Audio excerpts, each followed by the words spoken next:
joylari yana konteyner pollar qo'ygan. Shtobi tormozdan kelgan yuklarni tezgan bo'lsa, mana bu kuzov ramaga kelgan yukni o'tkazmaydi, bukilmaydi. Va o'zimiz. Assalomu alaykum ahli YouTube, hurmatli obunachilar. Bugungi videomiz Laboga tunika qoplash haqida bo'ladi. Shular haqida ochiq oydin yoritib berishga harakat qilamiz. Xo'p, bortni faqat bortini обшивка qildiradigan bo'lsalar, shumkali bortlari, yoni mana. Polni shumka bo'lar ekan, konteyner bo'lar ekan, bunaqa yonboshi. Xo'p, 850 mingdan o'tib beramiz deyapti. Xizmat bo'lsa, mana shu nomerga aloqaga chiqaverasizlar. Xo'p, polni bo'ladigan bo'lsa mana. Pol 07 listdan bo'lar ekan. Agar 07 bo'ladigan bo'lsa, polni 07 listdan bo'lar ekan, shumkalangan bo'lar ekan hamma joyi. Xo'p, 1,5 millionga qilib berishar ekan. Sandiqlar kerak bo'lsa, agar sandiqlarni ham qo'yib berishar ekan.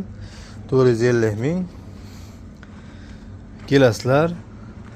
1 soatda ishlarni bitirib chiqib ketaverasizlar ekan mana.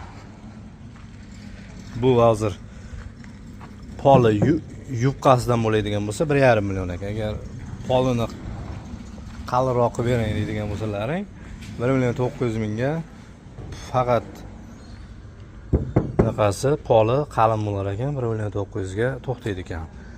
Bunisi 450 ming sandiqlari.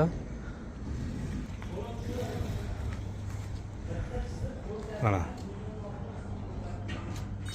Rezinka tashiydiganlarga mana aqib 850 mingga qilib berishar ekan. Agar yash qo'ydiraman desalaring 450 mingga bunaqa ruchkali yashiklarni qo'yib berishar ekan. Mana keldi. Nomerlarni mana. Bitta screenshot qilasizlar. Aloqaga chiqaverasizlar. Farg'ona viloyati, Bog'dod tumani, Bordonda. Ustagalar.